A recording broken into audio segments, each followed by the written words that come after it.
আমরা অটোক্যাডে এখন ডাইমেনশন নিয়ে আলোচনা করব। ডাইমেনশন ড্রয়িং এর একটি গুরুত্বপূর্ণ বিষয়। ডাইমেনশন ড্রয়িংকে পরিপূর্ণ করে। ডাইমেনশনবিহীন ড্রয়িং কোনো ড্রয়িং নয়।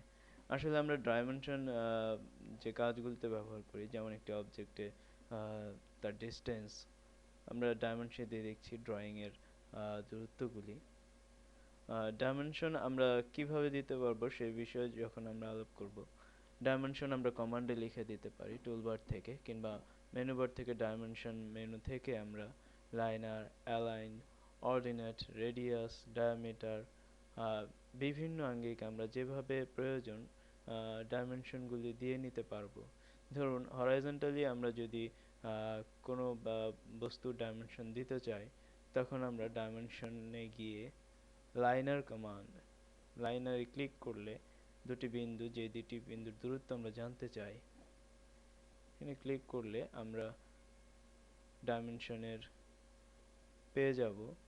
আমরা যদি কোনো হেলানো অবস্থায় অ্যালাইন করে এই বিন্দু থেকে কর্নারের বিন্দুর দূরত্ব আমরা মাপতে চাই অ্যাঙ্গুলার ভাবে, কোণাকুণি ভাবে, তখন অ্যালাইন্ড সিলেক্ট করে আমরা ডাইমেনশন নিতে পারি। আমরা যদি ভার্টিক্যালি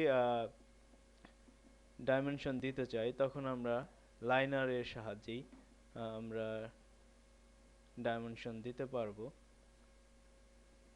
এভাবে আমরা ডাইমেনশনগুলি সাধারণভাবে দিয়ে নিতে পারি।